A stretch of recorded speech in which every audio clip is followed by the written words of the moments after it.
Hey, what's going on, folks? This is Castro here, YS Stocks. I came here just to wanted to give you guys a recap of what we saw and what happened this week. And just talking about SPY and the trade that we are looking at actually getting into. I'm on TradingView right now. I'm going to first talk about the weekly chart. I'll show you guys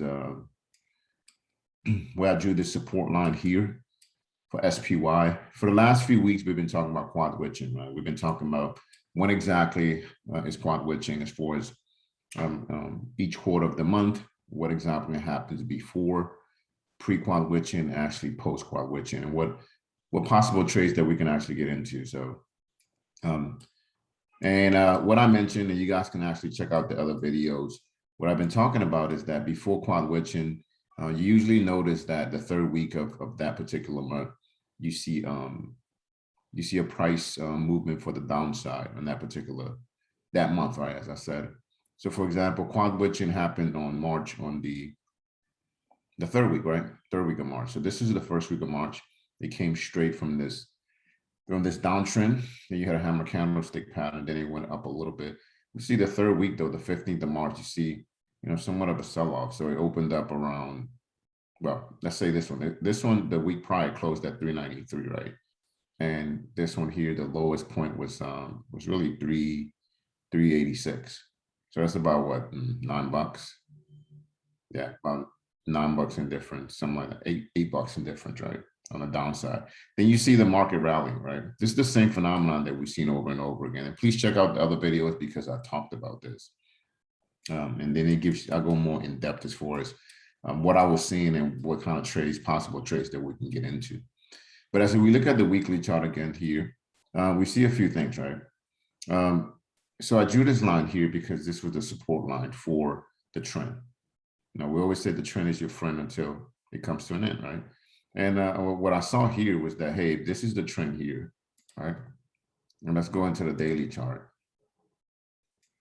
Now you can really see it here on the daily chart. If we knew that this was the trend, if we knew the trend for each one, and each one of these candlesticks now represents a day, right? So this is 1 day, right? 2 days, 3, so on and so forth, right? So it reached a high here of $454.90 or something like that, right? Came very high, $454 roughly. But you notice here, if I zoom in closer, right? I drew this support line here because it touched 1 touch point, 2, 3. I had 4 touch points. And that's why I drew the support line, because if I knew that everything that fell underneath the support line, it was a downtrend, right? That means the trend was changing. And you notice like, okay, look, the trend was going this way, right? And after it crossed this support line here, right, the trend changed to this side. It started going down, all right? And what I'm expecting to take profits on the 40 contract that I purchased around here, $443, $444. And mind you, SPY, the spider S&P 500 closed at 445. So it's very close to where I'm trying to take profits.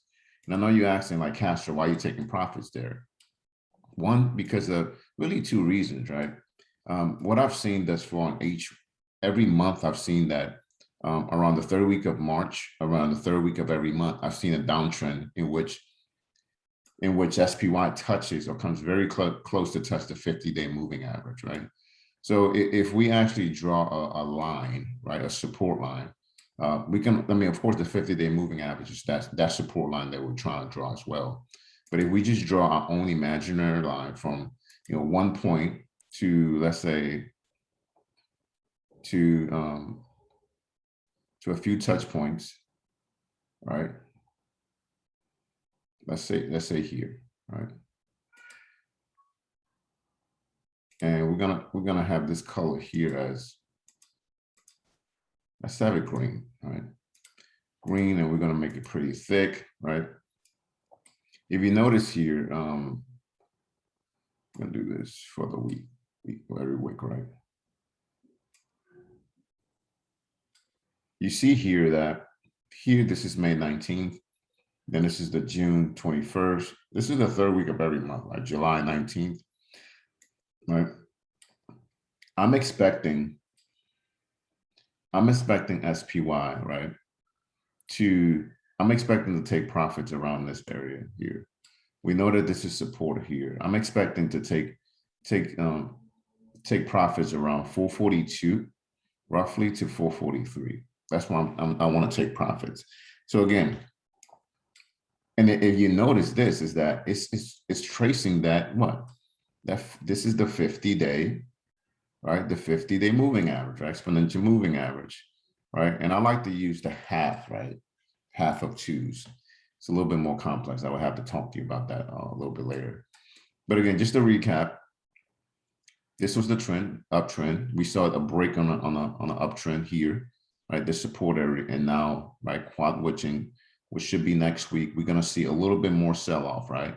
And I'm going to try to take profits around 442, 443 roughly, right?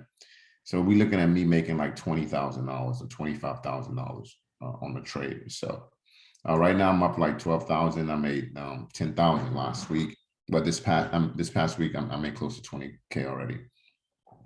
But I'm looking to trade here and probably make another 15K or whatnot. So and then right after that, what am I going to be doing, right? So that's this is us talking pre-quad witching. What am I going to be doing post-quad witching?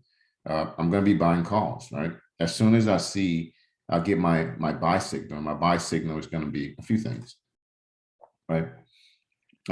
So my buy signal for the weekly chart, I'm going to look at the weekly chart first. I'm going to look at the stochastics, right? As soon as the stochastics give me that it prompts me and tells me, okay, it's ready to, right? As soon as the stochastics gives me the signal in which it crosses or it's going to cross the signal line, right? The 21 moving average and the signal line. As soon as I get comfortable, well, two things, right? Number one, I'm going to be looking at the RSI. Where exactly is the RSI going, right? Right. If it's close to 30, I'm going to be looking for a possible reversal. Number two, I'm going to be looking for candlestick, a doji, right, to come very, very close to the 50-day moving average. And really the last thing and the most important thing that I'm going to indicate that I will be looking at, right, is going to be the stochastics. That's going to tell me when to enter the position. Am I going to look here for the daily chart? No, I'm not going to look for the daily chart to tell me exactly when to enter position. I'm going to be looking, I prefer to look into the 4-hour chart. That's just my thing, right? I think the 4-hour chart is a little bit more accurate. It allows me to get a little bit closer into the trade. And then I can see what type of candle or dojis I'm seeing crossing, like here, like in the 4-hour chart. You see here, this is a lot of volume here, right? I wish I can see. I wish I can tell you how much. I don't know. Oh, this was okay. Either way, so this is a lot of volume here, right? A lot of people selling here, right? So this here was my indication. Hey, now it's time to actually buy the puts because, right, the trend has shifted, right? Shifted for the downside. All right. Case in point, I'm going to be selling around 442, right? If it goes lower than that, I'm gonna try to like buy my calls at 439. But again, I'm looking for this. This is what I'm looking for here, right? I'm looking for this. I'm looking for here. See, whenever I see the stochastics cross, right? The moving average and a signal cross such as this is what I'm looking for to enter the position. Boom, right here. And I'm also looking at the RSI, right? If it's overbought, it's even more beautiful, right? Like if it's below 30, I meant to say, it's even more beautiful. You see how they line up, 30 right here, and then the cross, it crosses here, then it just takes off. That would be ideal, but of course we're not going to see that. We may not see that, but as you can see in the 4-hour chart, look at this. It's coming very close to that, right? And the stochastics, I feel like this stochastic is going to come down some more, right? I feel like the price action is going to come down some more, and then but as soon as I see this again. When I look at the RSI, if it's close to 30, it'd be great, perfect. When I see the candlestick forming a reversal pattern, whether it's a hammer or it's a morning star, right? And then I top it up with the stochastics. The stochastic is going to be my signal always. Then I'm actually going to get into the trade. I know it's a little bit complicated, But either way, I will be telling you when I get into the trade, right? But those are like my indicators. My number one thing that I'm looking for is a 4-hour chart and a 2-hour chart. And I'm looking to see what the stochastics is gonna do.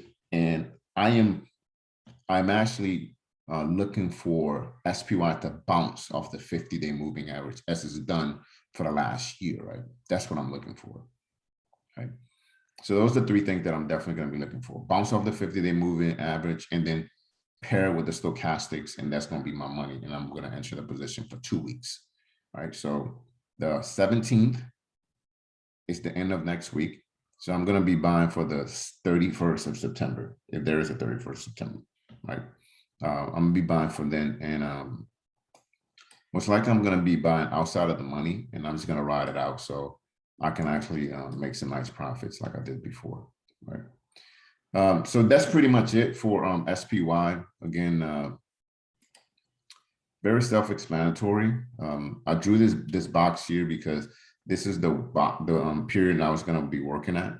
The 17th of September, as you can see, the day here was my last date, right? And I started working this the 20th of August, trying to develop what exactly was the support and resistance lines and where this break was going to take place. Again, I see more breakage coming here for the following week, probably crossing. I really think, to be honest with you guys, I really think it's going to hit 443.60 and then it's going to bounce up. But I could be wrong. Could come lower, right? So we'll see what the news have to say. But if you would have bought it at 454 and rolled it here, right, with 10 contracts, you would have made about $900. Well, no, you'd have made like $700 to $800 per contract. That's not bad, right? That's pretty impressive. But see, the stochastics here will let you know when to enter the position. See, when it start, look at this. Boom. As soon as it start shifting upwards, right? Look at this, and volume. That's a beautiful thing. You see it again here. Look at that, boom. It started, as soon as it starts shifting direction, right? And the RSI starts, shifting direction as well. Look at that, boom. It went from low of 421, 422, let's round that off. He went as high as 440. That's crazy. That's like $19. That's $18, right? Difference, right? 50-day moving average. Same thing here, right? But you have to dig a little bit deeper. So you got to get a little bit closer and see how does that look in the 2-hour chart, and also the see how does that look in this chart here, right? You can see better here in the 2-hour chart. Look at that, it crossed. Once it crossed here, you're up for the upside. See? Once that cross happened in the 2-hour chart, right, it hit $435. It just went higher, higher, higher, right? So that's what I'm going to be looking at. I'm going to be looking at the 2-hour chart and the 4-hour chart in order for me to make my decision as far as where I need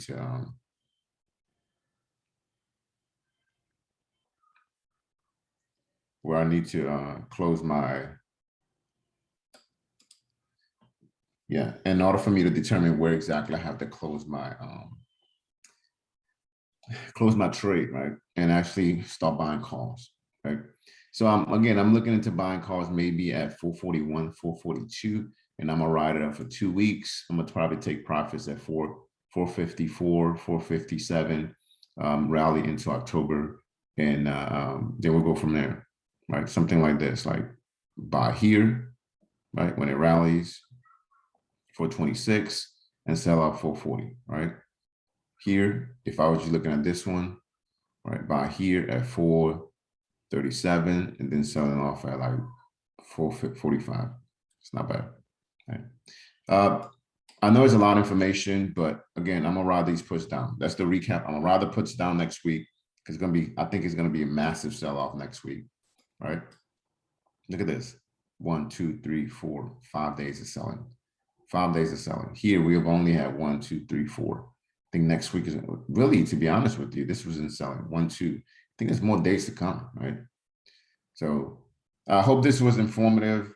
Again, I'm going to be buying calls next week. Most likely it's going to be the 16th or 17th of September. And I'm going to be buying those calls all the way for 2 weeks, right? All the way for 2 weeks. Looking at the RSI being very close to 40, right? That's kind of the RSI that I'm looking at, because Look at here when it hit the 50-day moving average, RSI was like 40, 41. So that's what I'm looking at for a possible RSI movement as well, right? So be on the lookout for that. So again, hopefully that helped out a lot. If it didn't, let me know, and let me know what you guys want to hear, but let me know what you guys want to touch more on.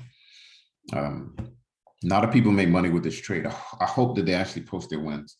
They've been sending me emails and messages on, hey, I made $900. I bought one call, I made $900. I made $1,800. I made $5,000. So hopefully they posted, and hopefully this was informative. So that's pretty much it. This is Castro again from YS Stocks and Options. See you guys at the finish line. And remember, always practice logic over emotions. Peace, God bless. And I hope that you guys have a wonderful, wonderful weekend.